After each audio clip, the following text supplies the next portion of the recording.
या पीसी घेण्याच्या मागचं नेमकं कारण काय? हगवणे कुटुंबातल्या सगळ्या आरोपींना अटक झालेली आहे ते बघून बरं वाटलं. त्यात निलेश चव्हाण देखील आज सरेंडर होणार होता. पण अजून एक व्यक्ती आहे ज्यांनी पदोपदी या कुटुंबाला मदत केली होती, ते म्हणजे आयजी जलिंदर सुपेकर.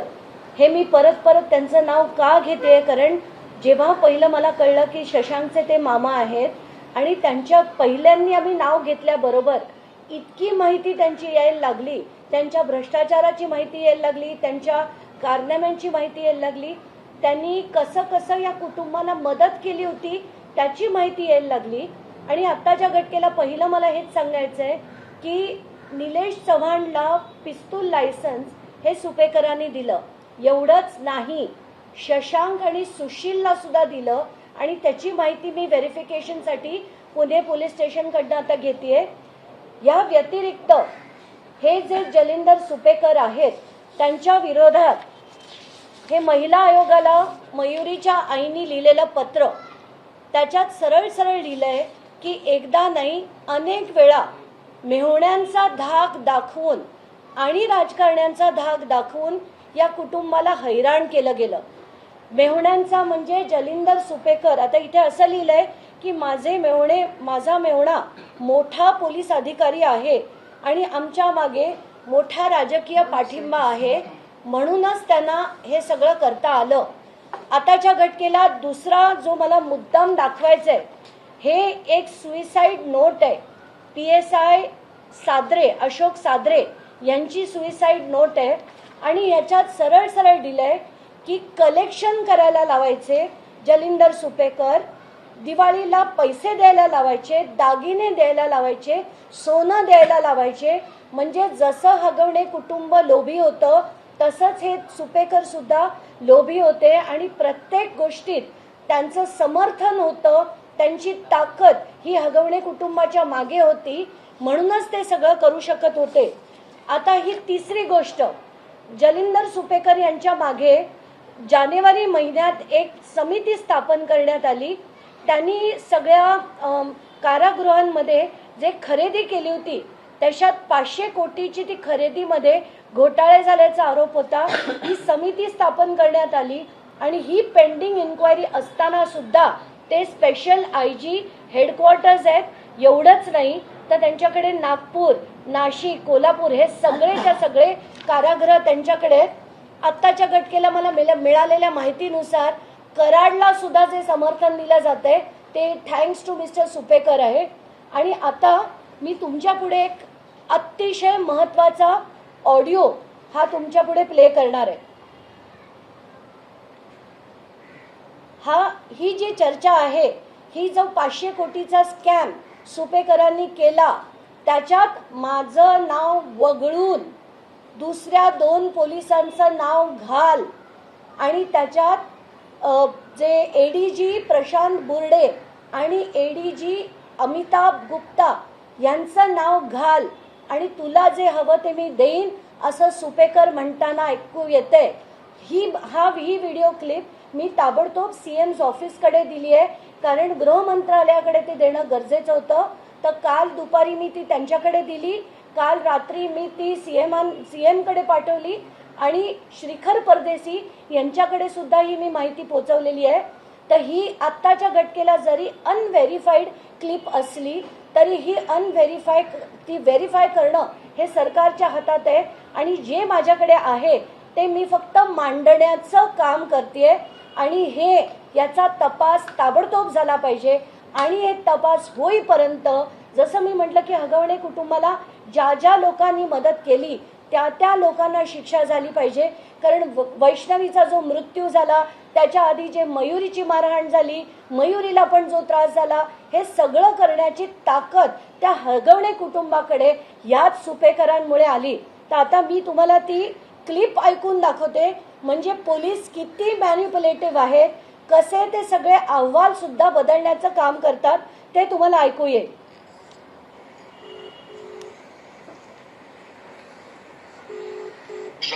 हॅलो. हा साहेब. हॅलो साहेब बोला की. हॅलो साहेब बोला ना, फोन केला. हो, काय बोलणं चालू आहे का साहेब? मीटिंग नाही संपली अजून?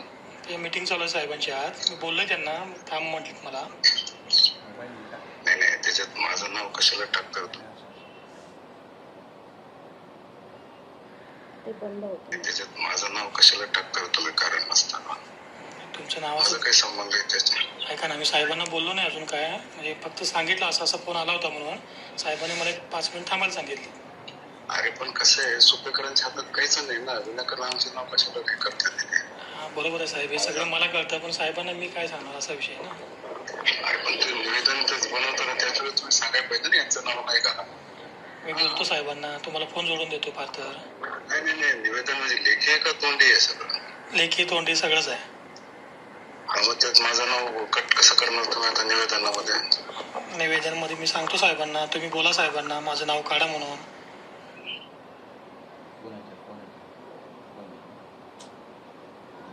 कट मारतील. तुम्ही ते निवेदन कट दुसरं तयार करा ना, माझं नाव घेऊ नका. हा. साहेबांचा त्याचा विषय आहे ना त्याचा. बरोबर आहे, पण मी त्यांना बोलतो साहेबांना. त्यांना म्हणा साहेब आम्ही तर पोचताना प्रश्न नाही, तुम्ही फक्त कॅन्टीनचा विषय का रेस्टिंगचा पण विषय घ्यायचा? काय काय विषय काय घ्यायचा? काय आता त्यांनी निवेदन काय केलं मी वाचलं नाही आहे, ते आतच आहे निवेदन. फक्त मला दाखवलं त्याने ओझरचं सगळं, त्यात तुमचं नाव दिसलं मला. नाही नाही, रेशनिंगचं पण आहेत का व्यापारी त्यात त्याच्यामध्ये? कॅन्टीन आहे, रेशन आहे, जीएमच्या खरेदी तुमचं सगळं आहे. ते एक काम करा त्याच्यामध्ये, मग ते त्याच्यामध्ये आता आहे का? बोर्डे साहेबांनी तो साहेबांचा विषय त्यात तुम्ही करा. माझं नाव पण नका, माझं पण नसतं त्याच्यात. तुम्हाला पण आम्हाला माहिती काय आहे, फायदा होईल साहेब माहिती सांगा? आहे. मला काय फायदा होईल साहेब? फायदा करणार का? तुम्हाला बोललो ना काल मी, फायदा करून देणार ना 100%. ठीक, मी बोलतो साहेब. बोलतो तुम्ही शेट्टी साहेबांना. हा ठीक बोलतो. आहे. ओके. आणि ईडीचे नवीन आलेले आहेत, त्यांना भेटायला या म्हणून विषय करून टाकू ना, चर्चा करू. हे आहेत जलिंदर सुपेकर, जे आत्ताच्या घटकेला सगळी कारागृह महाराष्ट्रातली जी बहुतेक मोठी कारागृह आहेत ती यांच्या हातात आहेत. आणि काही काळानंतर आता मला वाटतं हे हगवणे कुटुंब सुद्धा जर जेलमध्ये गेलं, ते सुद्धा यांच्या हे सुपेकरांच्या मदतीने त्यांना सुद्धा सगळी VVIP ट्रीटमेंट दिली जाईल.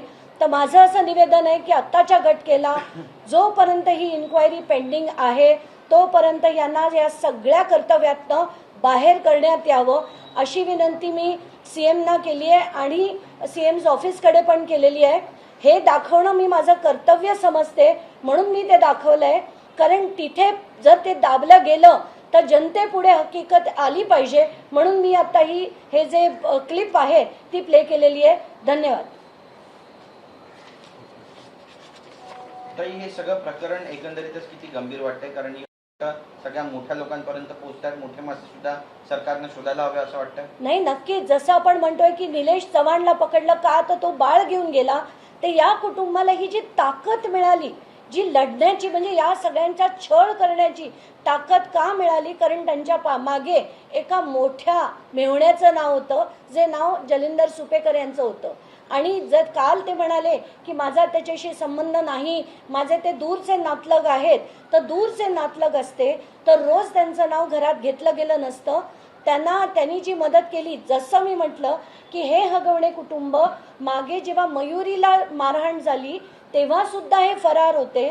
फरार असताना करिश्मानी येऊन FIR करून पुन्हा ती फरार होती. या मागे हे सगळं जे होतं, पोलिसांची जी मदत होती ती कोणामुळे होती, या सगळ्या गोष्टींची चौकशी झाली पाहिजे. आत्ताच्या घटकेला 6-7 दिवस हे जे कुटुंबातले 2 व्यक्ती फरार होते ते कोणाच्या संपर्कात होते, कोणी त्यांना फरार व्हायला सांगितलं, या सगळ्या गोष्टी आता बाहेर आल्या पाहिजेत.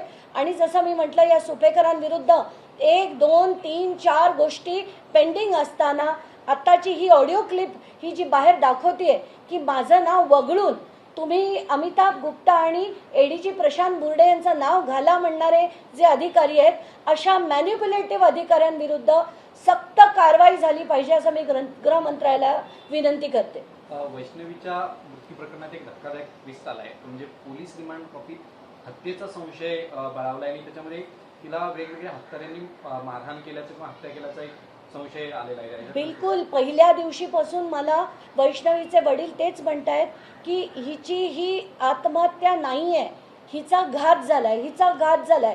प्रत्येक वेळेस त्यांचं तेच म्हणणं होतं. आणि माझ्याकडे जे आलेले फोटोग्राफ्स होते आणि जी पोलिसांची जी पहिले होते फाइंडिंग्स आणि मेडिकल रिपोर्टचे ते सगळे जे आले होते त्याच्यापैकी एका फोटोमध्ये 3 भोकं होती तिच्या शरीरावर. ती देखील मी ट्विट केली होती आणि संशय व्यक्त केला होता की ही आत्महत्या नाही, कदाचित घात झाला. आणि तेच आता रिमांड कॉपीमध्ये स्पष्टपणे आलेलं आहे. शशांक हगवणे, सुनील हगवणे आणि निलेश चव्हाण या तिघांकडे सुद्धा बंदुकीचा परवाना होता. त्यामुळे या तिघांना नेमका हा बंदुकीचा परवाना कसा काय दिला? कारण का बीड नंतर पुण्यात अशा पद्धतीने हे परवाने दिले. मी आताच जसं म्हटलं की या तिघांनाही परवाने माझ्या माहितीप्रमाणे आणि अतिशय चांगल्या सोर्सेसमधनं मला माहिती मिळाली की फक्त निलेश चव्हाणलाच सुपेकरांनी नाही तर शशांक आणि सुशीलला बंदुकीचा परवाना हा सुपेकरांनी दिला होता. आणि ही माहिती आता मी CP ऑफिसमधनं सकाळीच मागवली आहे. आत्ता ती मला मिळाली की ती पण मी माध्यमांकडे देईन. पण याचा अर्थ कारण गन लावली, दहशत निर्माण केली की लोक घाबरतात आणि म्हणूनच अवास्तव गन्स कोणालाही देण्यात येऊ नये. पण निलेश चव्हाणला जसं ग्रामीण यांनी नाकारलेली होती जी परवानगी ती सुपेकरांनी त्यांना दिली. म्हणजे यांचा रोल आता हे दोघं तरी आपण समजू शकतो की बाचे होते, पण निलेश चव्हाण जो त्या घरातला जवळचा होता त्याला पण जर लायसन्स दिलं असेल तर आपण काय अँगलनी म्हणू शकतो की सुपेकर या कुटुंबाच्या जवळचे नव्हते. त्यामुळे ते जे बोलतायत आणि जे सत्य आहे ते फार फार वेगळं आहे असं मला मांडायचं आहे. सुपेकरांच्या बाबतीत तुम्ही एव्हिडन्स असं म्हटलं की CMना दिलेले आहेत किंवा CM ऑफिसला दिलेले आहेत. गृहमंत्री स्वतः देवेंद्र फडणवीस, तुमचं याच्या बाबतीत काही बोलणं झालं किंवा या एव्हिडन्सच्या बाबतीत त्यांच्याकडनं काही रिप्लाय आला? मला देवेंद्र फडणवीसांचं उत्तर आलंय की मी ताबडतोब याची इन्क्वायरी करतो. तर आत्ताच्या घटनेला माझ्याकडे आलेली माहिती मी आधी 24 तास आधी त्यांच्याकडे दिली आणि मगच मी याच्यावर प्रेस कॉन्फरन्स घ्यायचं ठरवलं. म्हणजे त्यांच्याकडनं इन्क्वायरीचं कन्फर्मेशन आल्यानंतर. कारण ही गोष्ट लोकांपुढे सुद्धा जाणं गरजेचं आहे की जे जलिंदर सुपेकर म्हणतायत की हगवणे कुटुंब माझ्या लांबचं दूरचे संबंध होते, दूरचे नव्हते, कुटुंबाशी खूप चांगले संबंध होते आणि पदोपदी यांचाच दाग दाखवून त्या दोन्ही सुनांचा छळ झाला आणि म्हणूनच आज वैष्णवी आपल्यामध्ये नाही. काही प्रकरण हाय प्रोफाईल आहे त्यामुळे यामध्ये राजकीय दबाव सुद्धा वापरण्याची शक्यता नाकारता येत नाहीये. त्यामुळे याची निष्पक्षपाती चौकशी व्हावी यासाठी काही मागणी करणार आहे. नाही, आत्ताच्या घटनेला जे जे येत आहे जसं येत आहे ते तसं आपण मांडत जातोय. पण आपल्याला आधी माहिती आहे की राष्ट्रवादीकडनं पण आलं होतं की आमचा आणि याचा काही संबंध नाही, तो आमचा कुठलाही पदाधिकारी नाही. मग कळतंय की ते पदाधिकारी म्हणजे तुळशीचे मुळशीचे ते तालुका अध्यक्ष होते. आणि यास एवढंच नाही तर त्या करिश्मा हगवणेच्या इनॉग्रेशनपासून म्हणजे खरं तर इनॉग्रेशनला जाणं त्यांच्या शोरूमच्या हे चांगले संबंध असल्याशिवाय होत नाही. कार्यकर्त्यांच्या लग्नात जाणं गोष्ट वेगळी. आणि अशा इनॉग्रेशनला सुद्धा सुनेत्रा पवार होत्या. फोटो तर अनेक होते, फोटो असतात, मी ते समजू शकते. पण सुप्रिया सुळे आणि शरद पवारांबरोबर फोटो सुद्धा त्यांचे होते. मला आता अशी खात्री पटली आहे की राजकीय पण त्यांच्याकडे पाठबळ होतं आणि पोलिसांचं पण होतं. म्हणूनच या कुटुंबाची इतकी हिंमत झाली की ते इतका छळ त्यांच्या सुनांचा करू शकले. पण जर राजकीय पाठबळ असेल तर मग काय नेमकं व्हायला पाहिजे? कारण स्पष्टपणे फोटो दिसत आहेत नेते त्यांच्यासोबत आहेत. नाही, नक्कीच. इनफॅक्ट अजित पवारांनी जेव्हा तो प्रश्न विचारला होता की ही गाडी त्यांनी मागितली का तुम्ही दिलीत, याचा अर्थ त्यांच्या मनात ती शंका होती. तेव्हा चांगले मंत्री म्हणून त्यांनी खरं तर सांगायला पाहिजे होतं की मी असं कृत्य करणार नाही. पण तसं न करता त्यांनी ती चावी दिली. हे अतिशय चुकीचं आहे. त्याच्यावर टीका होणार आणि त्यांना ती टीका ऐकून घ्यायला लागणार आहे. नक्कीच. पण अजित पवार आता म्हणतायत की आम्ही कुणाच्या लग्नात जातो तर ती चूक आहे का कुणासोबत? एवढंच नाही तर अजित पवार जे आता म्हणाले त्यांच्या एका मीटिंगमध्ये ज्याच्यावर लोकांचा हशा पिकला की मी काय फक्त लग्नात गेलो आणि माझ्या मागे लचाण लागलं, ही काय भाषा झाली? इतक्या मोठ्या विषयावर, इतक्या संवेदनशील विषयावर तुम्ही असं भाष्य करता, हे तुम्हाला उपमुख्यमंत्री म्हणून बिलकुल शोभत नाही. ही महाराष्ट्राची गरिमा नक्कीच नाही. सुपेकर प्रकरणामध्ये गृहमंत्री किती स्वतः सिरियस आहेत किंवा त्यांनी किती ही गोष्ट मनावर घेतली तुमच्या हे सगळे एव्हिडन्स दिल्यानंतर? आताच्या घटनेला मला माहित नाही. माझं काम होतं त्यांच्यापर्यंत पोहोचवणं, त्यांच्या ऑफिसकडे देणं आणि योग्य माणसाच्या हातात देणं. ते मी आत्ताच्या घटकेला श्रीकर परदेशींकडे पाठवले, CM कडे पाठवले. त्यांच्याकडनं अश्युरन्स आले की I will look into it immediately. आता लवकरात लवकर त्यांनी बघून सुपेकरांवर कारवाई करायला पाहिजे, कारण सगळीच्या सगळी कारागृह त्यांच्या हातात आहेत आत्ता. तर त्यांच्यावर कारवाई नक्कीच झाली पाहिजे. सुपेकरांच्या बाबतीत अजून काही पुरावे तुमच्या हाती आलेत का, किंवा ते टप्प्याटप्प्यानं काही पुढे आणणार आहात का? आता ऑलरेडी आलेले आहेत. एवढंच नाही तर एक मोठा राष्ट्रवादीचा असाच प्रकरण माझ्याकडे आत्ता काल रात्री आलंय, काल रात्री उशिराने. त्याच्यावर मी आत्ता काम करते आणि 1 किंवा मॅक्सिमम 2 दिवसात पुराव्यासकट मी दाखवणार आहे की हे राष्ट्रवादी जो पक्ष आहे तो कोणाकोणाला माहिती असून सुद्धा कोणाकोणाला पाठीशी घालतोय, त्यांच्या सुनांचा कसा छळ होतोय हे सुद्धा त्यांना माहिती असून अशा लोकांना ते पदावर ठेवतायत. आणि एवढंच नाही तर त्यांच्याकडनं निवडणुकीची जबाबदारी सुद्धा अशा लोकांकडे देत आहेत. याचा खुलासा मी लवकरच करेन. ताई, एक तर अजितदादांकडे पुण्याचं पालकमंत्रीपद आहे, त्यानंतर बीडचं पालकमंत्रीपद आहे, पण जिथे जिथे ते पालकमंत्री आहेत त्याच जिल्ह्यांमध्ये अशा स्वरूपाच्या गंभीर घटना घडत आहेत. त्यामुळे एकंदरीतच कसं पाहता याकडे? नाही, प्रत्येक ठिकाणी आपण बघतोय, मग ते बीड असो, पुणे असो, सगळीकडे इतक्या मोठ्या प्रमाणात जिथे जिथे हे राष्ट्रवादी प्रकरण आहे तिथे तिथे फार जास्त प्रमाणात गुंडगिरी, गँग्स, टोळ्या हे सगळं वाढत चाललंय.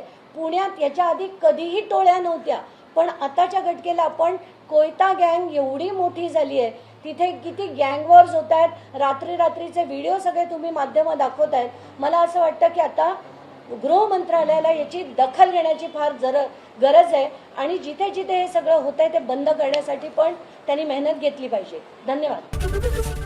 ABP माझा, उघडा डोळे बघा नीट.